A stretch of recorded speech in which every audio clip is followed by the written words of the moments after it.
Good morning. When we come to this room, we may possibly be 100 or more different people. We might be likened to 100 branches of a tree, 100 branches of the tree of life, each separate from each other, each independent of each other, and in some cases even separate from the tree of life, which is God, separate from the source. But by uniting in meditation,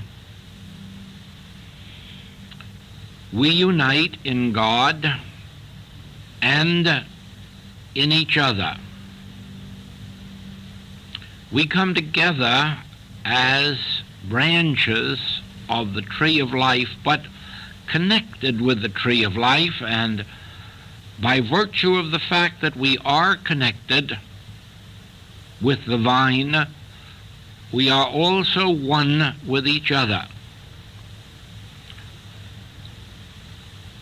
Whatever of truth flows from the Father, the tree of life, through the vine, the Christ, to any one of us,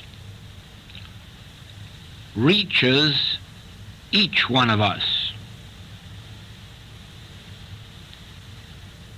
Whatever degree of spiritual light is given unto any one of us automatically is given unto all of us because of our union with the source and thereby with each other. It is for this reason that we have been taught that where two or more are gathered together, or that 10 righteous men can save a city. Not 10 separate men combining their human knowledge or strength, but any number of individuals uniting in God, uniting in consciousness, in uniting with the source, becomes a power, a light, a strength.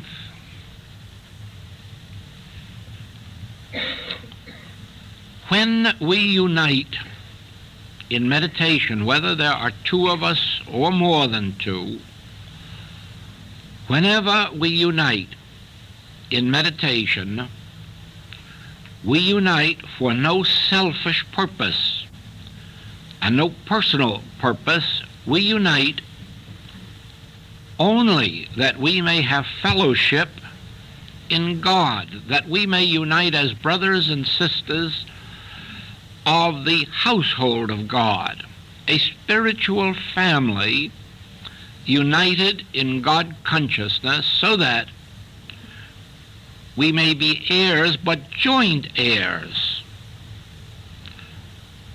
that we may jointly share in all of the blessings that flow from the Godhead, from the infinite divine consciousness to individual expression as you or as me.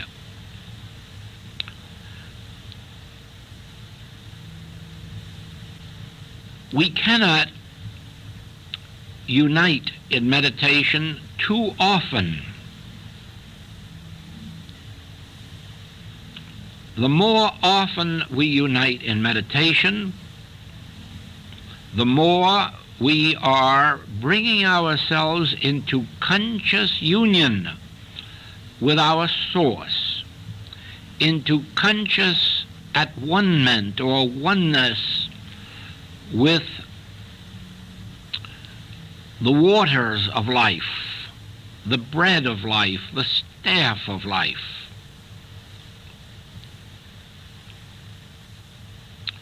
we unite to receive God's grace.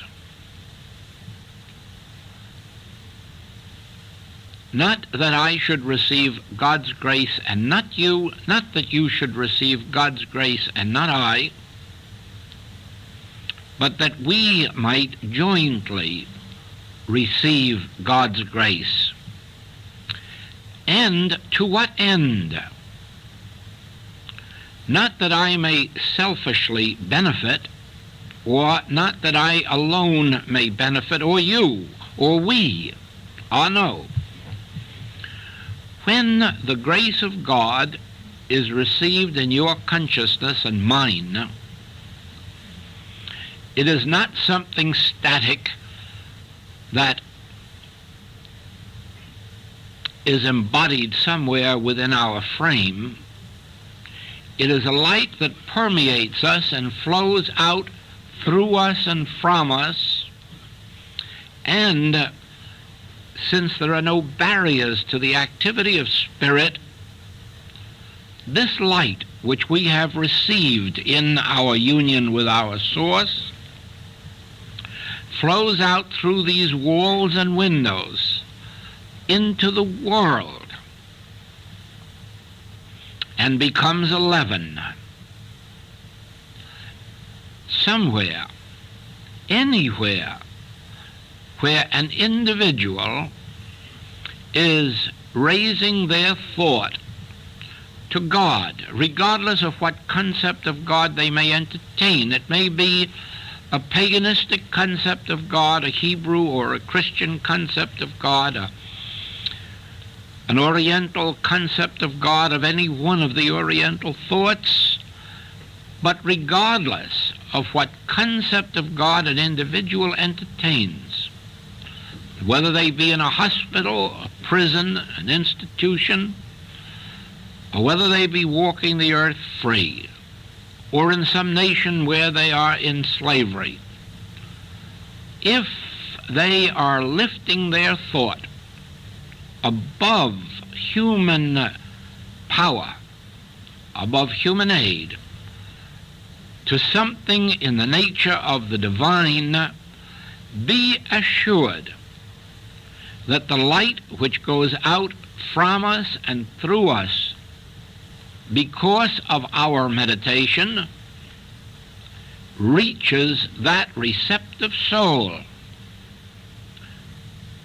and in some measure lightens their burden, sometimes frees them from sin, from disease, from false appetites. It is not necessary that we consciously send our thought out into the world. In fact, it is far better that we merely unite, thinking of ourselves as branches of the tree, unite with the tree, with the vine, with the source of life, and then just let it have its will on earth as it is in heaven. Let its rule and reign be on earth as it is in heaven. And wherever there is a receptive thought, wherever there is an individual who may be saying, "Oh God, God, God, help me. Is there something beyond the human?" that soul will be touched by the Spirit of God that is now upon you. That Spirit of God which is upon us because of our uniting in meditation. And we become transparencies through which this light flows to the world. We would block this if we enter meditation with any personal or selfish motive. But we come here that we may become children of God, that by our uniting in the Spirit, the grace of God may touch our souls, permeate our minds and body, and continue on out into blessing this world.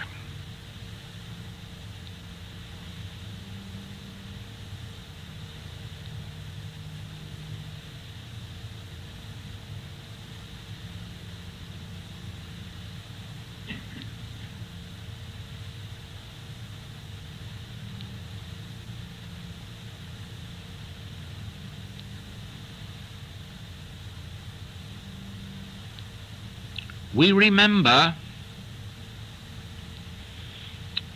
that in the world, which is full of darkness, there is sin, there is ignorance, there is poverty, there is slavery, bondage, and we would be the instrument through which God's grace may touch all human consciousness and enlighten it, awaken it.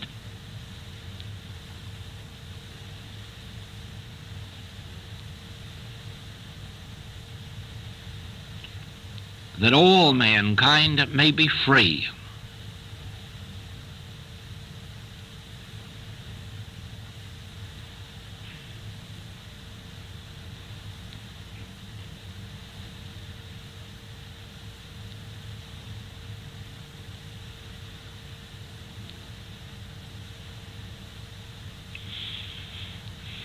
There are two major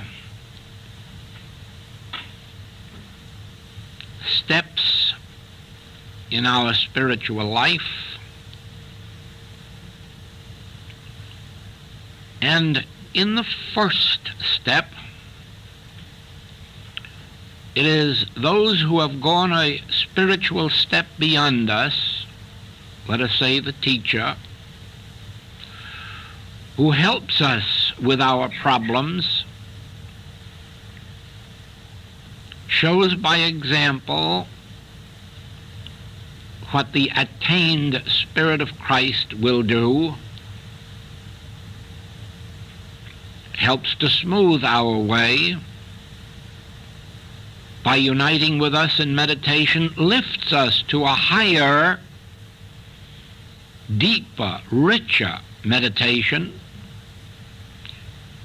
in which we too may receive this divine grace.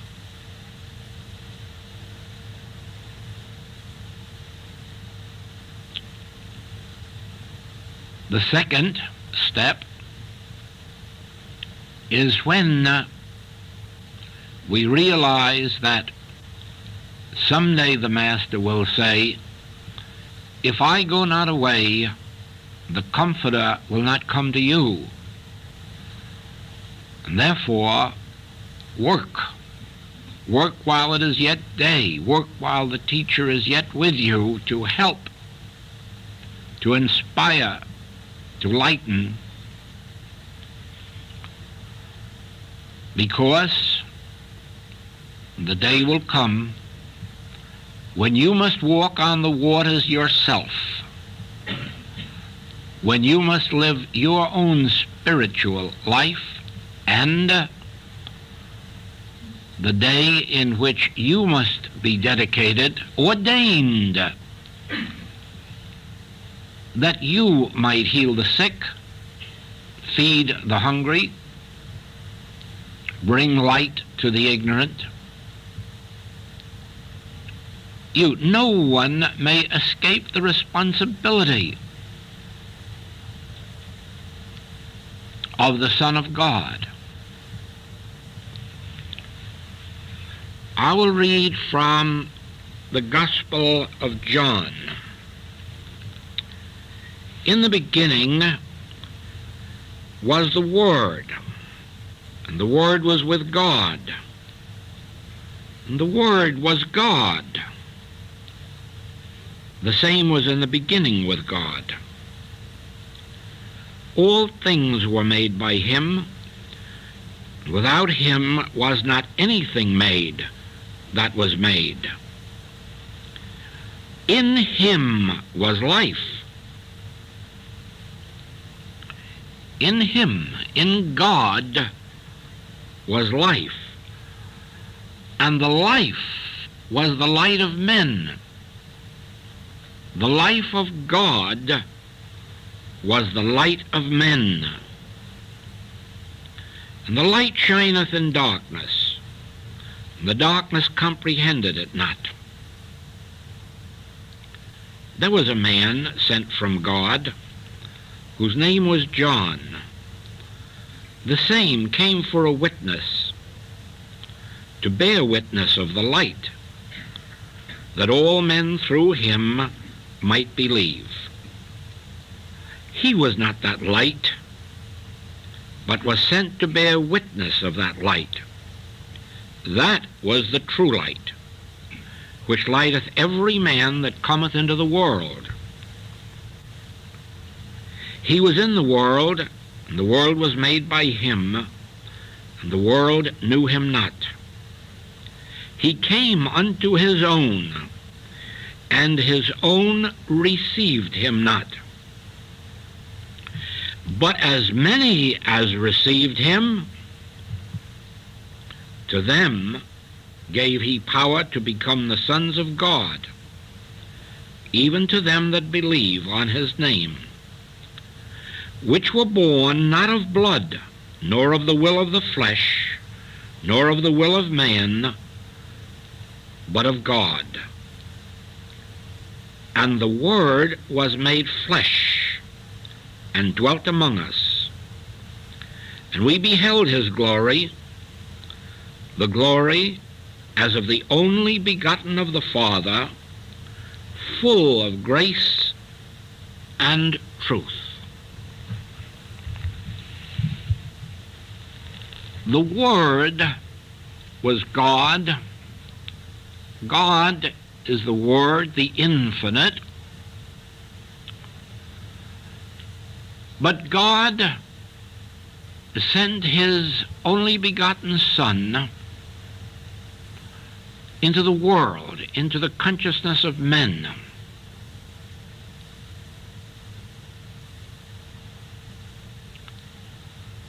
The Word, God, Spirit, became flesh, that is, became the Son of God in the consciousness of men. But the consciousness of most men was dark, so that it could not receive or believe in the Son of God.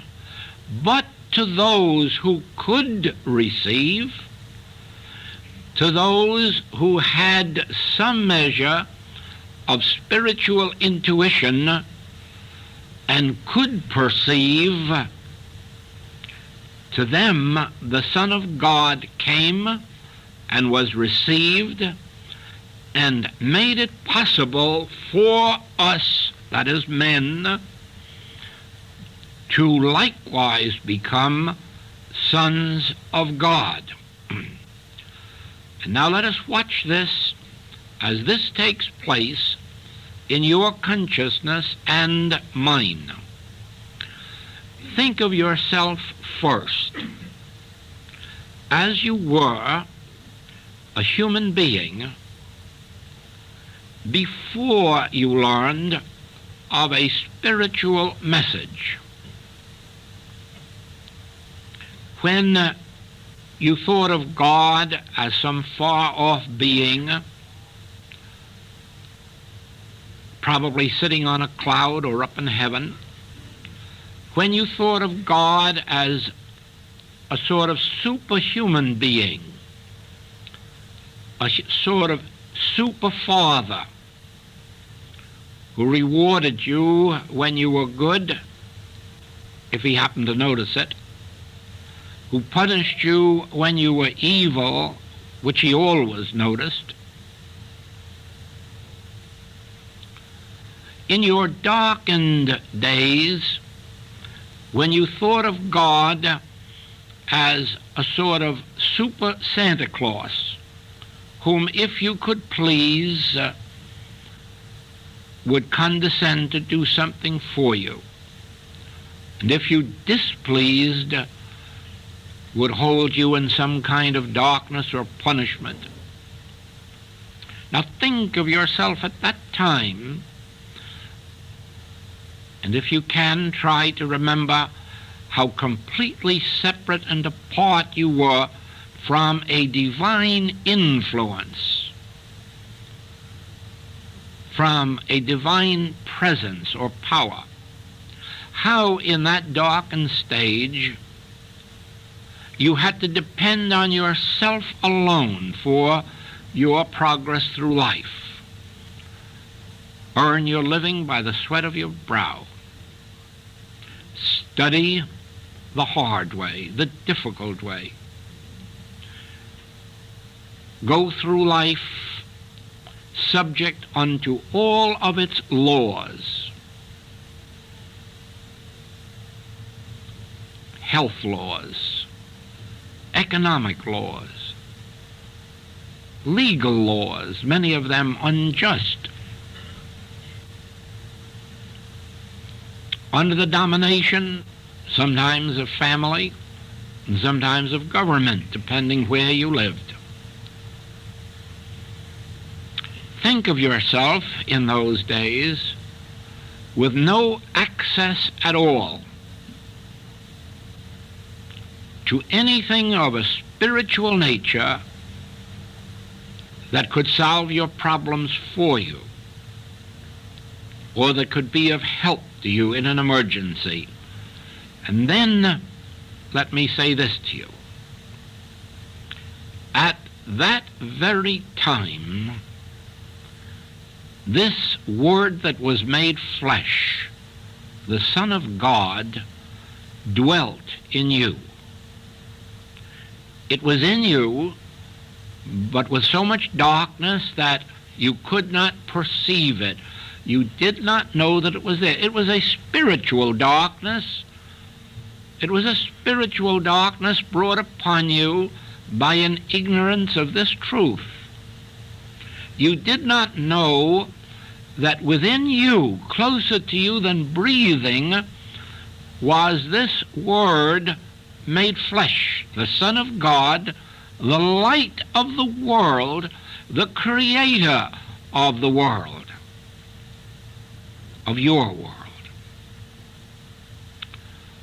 And so you struggled by yourself with whatever measure of human wisdom you had, or whatever measure of human strength you had, or human influence or pull. Now, as you come close to a spiritual revelation, it is told you, know ye not, the kingdom of God is within you? Know ye not, you are the temple of God? Know you not that the Son of God, the Christ, dwelleth in you? And because you have been divinely led to this revelation, you believed, you hoped, you felt some manner of conviction. This sounds like the truth. This is what I believe, or what I would love to believe, that I am not alone in the world, that God has not sent me out into this world and then abandoned me, but rather what I believe, that God has placed me on this earth that I may glorify Him. But how can I? In my sins, in my diseases, in my false appetites, in my poverty? How can I glorify God in that way? or in my struggle to survive, or even just to care for my family, how can I glorify God?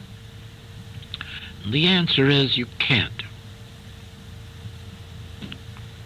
But if so be the Spirit of God dwelleth in you, then do you become the child of God. And if a child, an heir, joint heir to all the heavenly riches.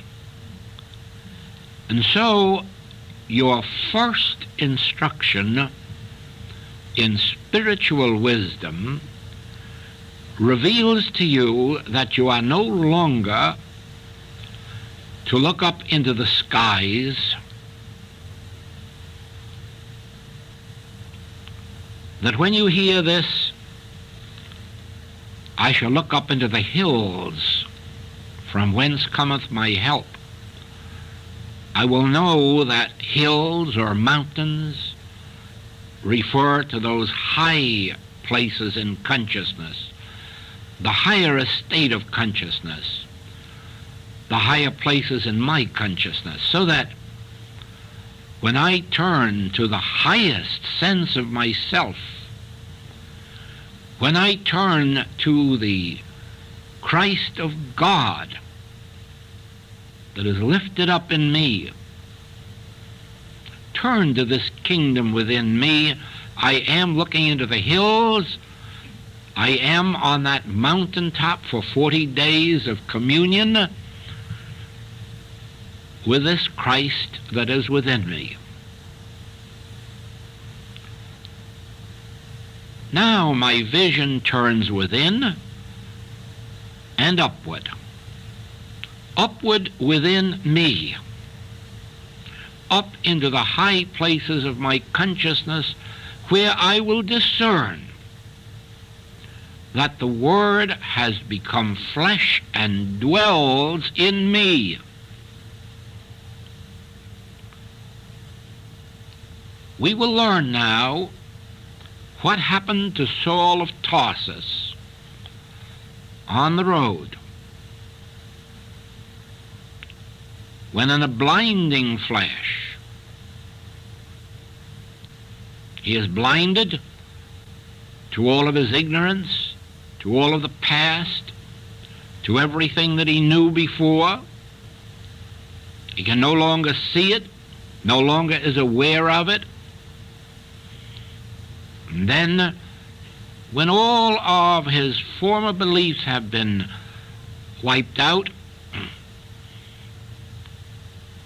and he is a pure vessel, sight is restored to him, but this is spiritual vision.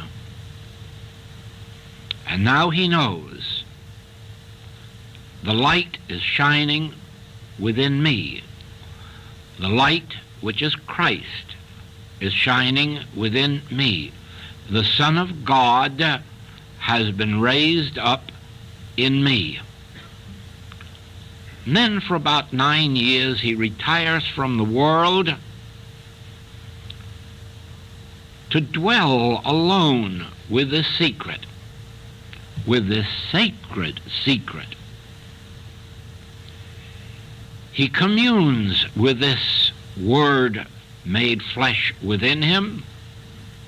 He tabernacles with it.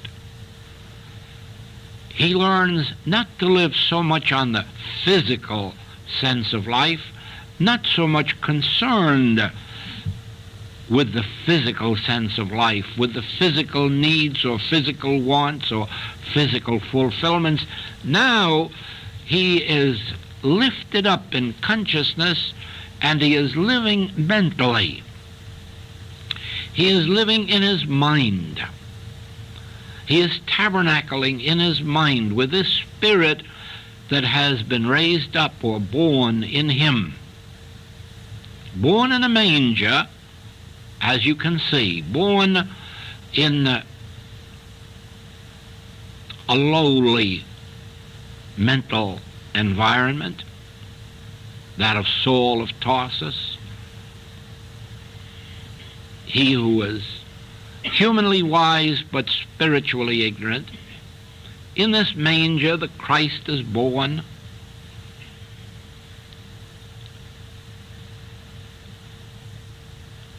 And as Joseph and Mary carried the Master down to Egypt for several years, so Paul carries his Christ to Arabia and hides with it for quite a few years, letting it grow in him, letting it develop in him, until he himself becomes so consciously aware of it, so one with it, that gradually Saul has died, and now Paul begins to live less and less, and he lets this Christ live more and more,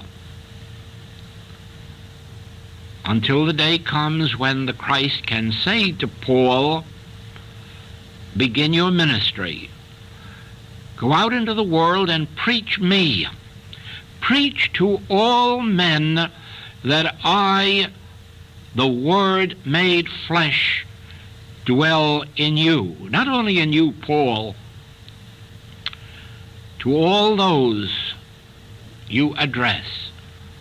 Say to them, the Spirit of God dwells in you. And when your friends, the disciples, and others try to say unto you, give this word only to the Hebrews, for the Hebrews are the chosen of God, and only they are worthy to receive this word, you will suffer their persecution. You will be tried for standing for this truth, that the Word made flesh dwells in the consciousness of all mankind, whether they be Jew or Gentile, whether they be civilized or pagan. You will carry to the world the universality of the Word made flesh.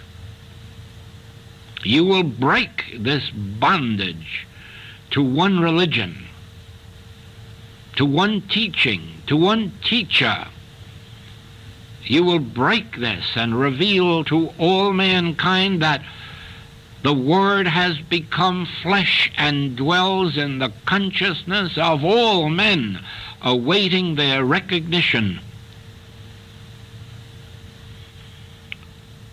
And Paul goes into the world of Egypt and the world of Rome, the world of Asia Minor, and he says to those of all differing religious beliefs, I bring to you the message of the Son of God. I bring to you the revelation of the Word made flesh that dwells among you as the light of the world, as the light unto your world. I bring to you the revelation that ye are children of God. Neither circumcision nor uncircumcision availeth anything. Ye are already the children of God. Neither fasting nor feasting availeth anything. Ye are already the children of God, for the Spirit of God dwelleth in you.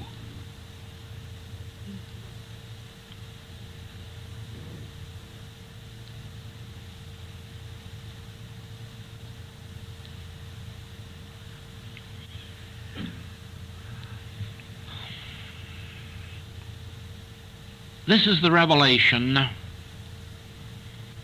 of John, that the Word was made flesh. The Word made flesh is the Son of God or Christ, and that it dwelleth in you. And now you must learn its function. And Christ Jesus revealed its function on earth, because he said that he came to earth to do the will of his Father. Now, he is not speaking as Jesus, he is speaking as Christ. This Word that is made flesh and dwells in you is there for the purpose of doing the will of the Father. Think of this now. The Word made flesh, Christ, the Son of God, is within you. And it is there to perform the will of God. And this will, the ministry of the Master reveals, is to heal the sick, to raise the dead, to feed the hungry, to forgive the sinner, and to preach the gospel of omnipresence, of the presence of God in you. Now think for a moment that now, in this very moment, there is within you the Son of God, the Christ, and that it has a function within you to heal you, to raise you out of your dead humanhood, to restore the lost years of the locust, to forgive whatever sins you have committed in the ignorance of your true identity, to forgive you the sins of omission or commission. It is forever saying to you, neither do I condemn thee. It is forever saying to you, who made me a judge over you? My function is not to judge, criticize, or condemn, but to assure you of forgiveness and to remind you that if you sin again, even worse things can come upon you, because now you know the folly of sin. Now you know the stupidity of sin, and now you know something more important, that there is no necessity for sin. There is no need to lie, cheat, steal, defraud, because within you is the Son of God, and hearken to the function of the Son of God. I am the bread, the meat, the wine, the water. I am the bread of life, the staff of life. This is the Christ within you speaking to you. I am come that you might have life, and that you might have it more abundantly. Relax. Think now in your relaxed state that the voice is saying to you from within you, I am come that ye might have life, and that ye might have it more abundantly. Relax. Rest. You have sought me. I was here all the time, but now you have found me. No longer is it necessary to sin. No longer is it necessary to steal. No longer is it necessary to bear false witness, to scheme, to plot, to take advantage. For I, in the midst of thee, am mighty. I, in the midst of thee, am thy bread, thy supply unto eternity. I am the source of opportunity and of inspiration. I am the light unto your world. And I am come that ye might have life, and that ye might have it more abundantly. I am the resurrection. And if your body has been destroyed with sin or disease, I will raise it up again. I, the Word made flesh, the Christ that dwells in the midst of you, I am here to raise up your body from the tomb of sin, or from the tomb of disease, and even from the tomb of old age. Do not even let the calendar defeat you, for I am the resurrection, and I am here to resurrect you out of that old body into a body not made with hands, a spiritual body, eternal in the heavens. You don't have to go through physical death to attain this new body. Just dwell in the realization of me in the midst of you. Morning, noon, and night, ponder me, think on me, dwell in me. Trust me, rely on me. Know the truth that I am in the midst of thee, and I am mighty. I am performing the function of God in you and through you. I am the mediator between you and the infinite source. I, in the midst of you, am the mediator. Those things that I receive from the Father, I bestow upon you.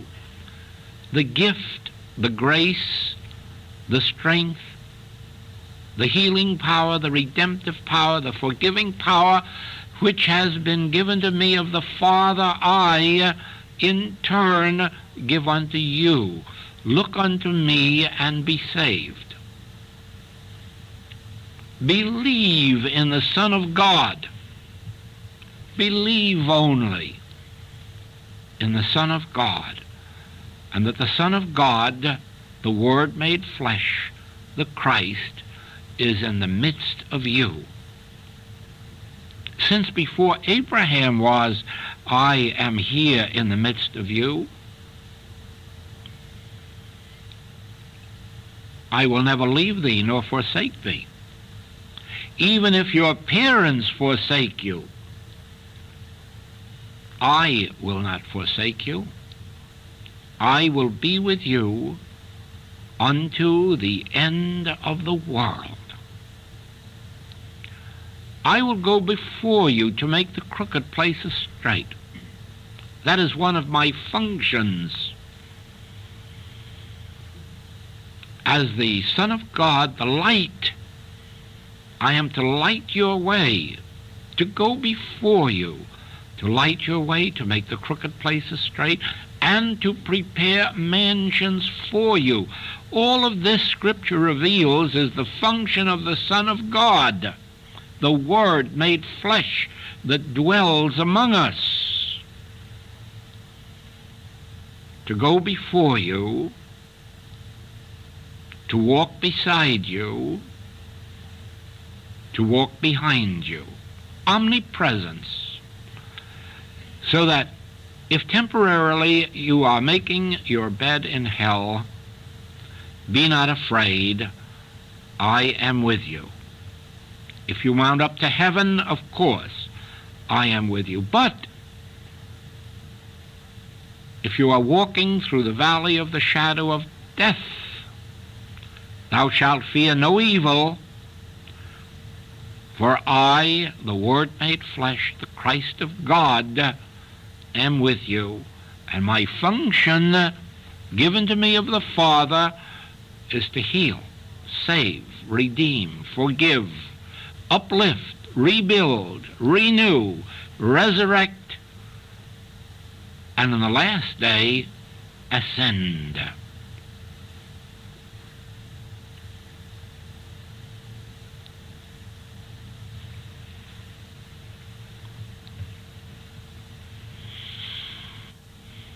when the Master, the teacher, reveals to us this truth, we then begin a most difficult part of our journey, because now we have been given the truth. The Christ has been revealed to us, within us. Its function has been revealed, and now comes that period when we have to make it a part of our own being, when we have to bring this truth to fruition in our individual lives. And in our work, in my particular ministry, it has been revealed to me, and I have passed it on to you, that the way to accomplish this is through the practice of the presence of God and meditation. In other words, let us say that as of this moment when this truth is revealed, we go forth, and tomorrow we begin to meet with the ordinary difficulties of our human life.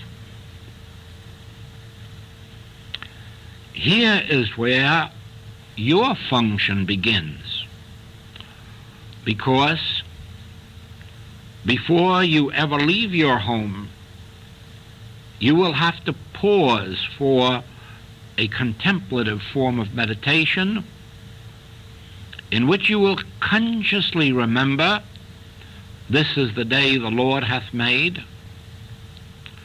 God will govern it, even as he has made it. And as God made all that was made, God made me, and so God will govern my day, and God will govern my night.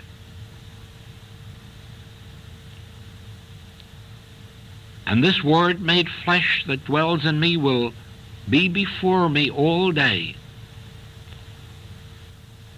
It will go before me as a light, as a cement of relationship with all those whom I meet. This presence will go before me to prepare mansions. I will not be alone this day. I will have the companionship of the Son of God, whose mission it is that I have life and that I have it more abundantly.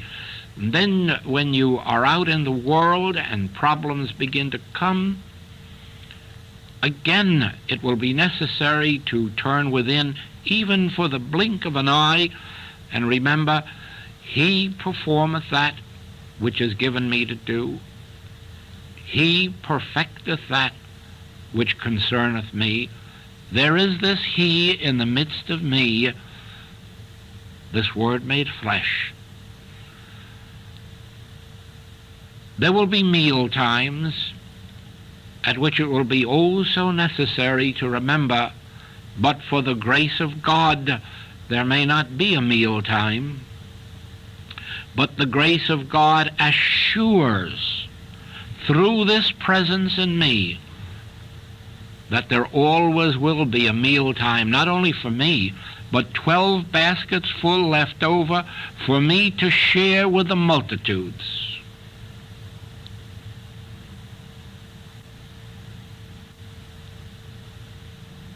God's grace is never given to us only for our individual, personal, selfish purpose, but that we may have life and have it more abundantly and share it with our neighbor. Love thy neighbor as thyself by sharing this grace of God. Regardless of the trials or tribulations that face us on our human way, our recourse is to consciously remember the Word made flesh that dwells within us and its function. If I slip, its function is to pick me up again. If I sin, its function is to forgive me 70 times 7 as I turn within.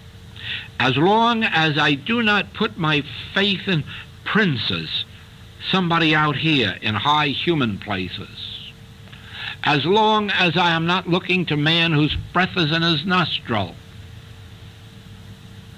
as long as I acknowledge the Son of God within me as my source, as my Christ, as my resurrector,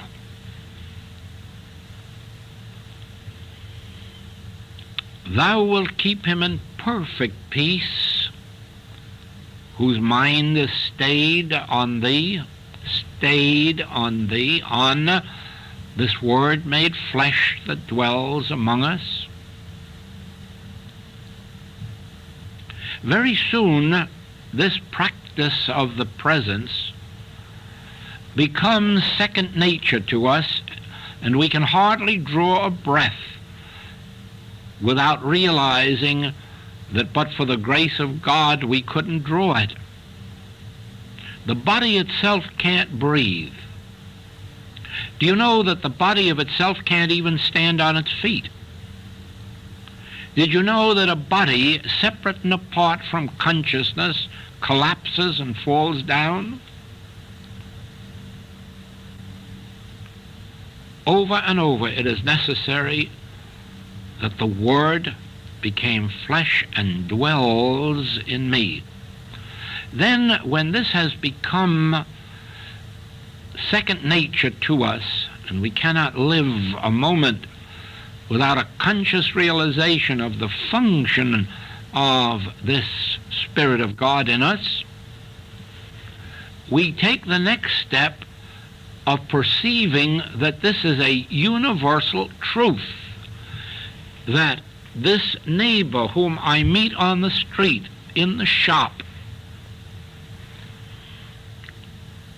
or wherever I meet man, woman, or child, or animal, or mineral, I then begin to perceive the indwelling Christ in him, in her, in it. Then I begin to perceive that this great gift of God, which I have now discovered to be in the midst of me, is in the midst of you. Many of these do not yet know this, and you would be surprised that in our knowing it about them and for them, that it has the effect of awakening it in them. You would be surprised at the amount of people who are blessed by someone passing in the throng and realizing the grace of God, the presence of God dwells also in them. Sometimes it shocks them, it awakens them. Oh, we have seen in this work miracles through some of our students out in the world, silently, sacredly, secretly realizing, just think, this Word made flesh that dwells in me is the Word made flesh that dwells in you. Silently, sacredly, secretly, recognizing the Christ in the midst of friends, relatives, and enemies, because it is so easy to realize this in our friends and relatives, but you're not yet children of God until you can recognize it in your enemies. Personal enemies, national enemies, racial enemies, religious enemies, makes no difference. Until you can pray for your enemies, you are not children of God. Not fully developed children of God. It profiteth you nothing to know this truth only for your children or wife or husband. You must know this truth for every individual on the face of the globe, being especially watchful to remember that you are knowing it about those who seem the most sunk in sin, disease, fear, ignorance.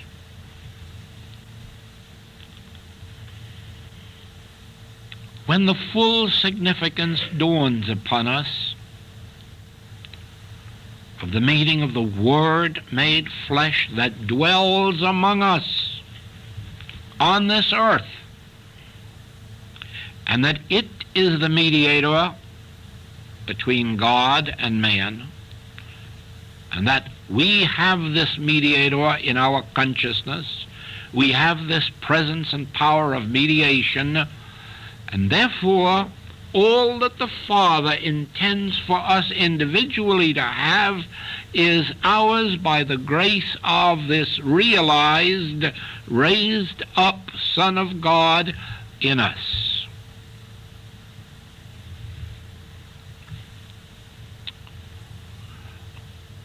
Do you see why the practice of the presence of God is so essential? Let us go further and say that without it, we will not attain the conscious awareness of the presence of God. And then this continued practicing of the presence of God leads to an inner silence, an inner stillness, so that when we sit down, the turmoil of the world does not enter in, and then we find ourselves in a meditation in which we come into conscious union with God. We come into an actual experience of oneness, at one-ment. Then our work has been fulfilled, our mission has been fulfilled, and then we are enabled to live the life that Paul revealed.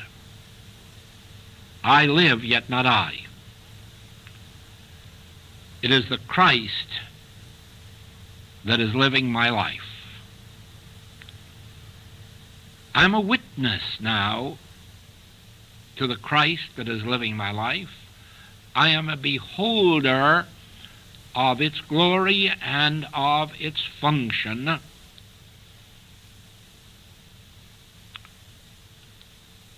And in relaxing from conscious effort, struggle, might, power, concern, worry, fear,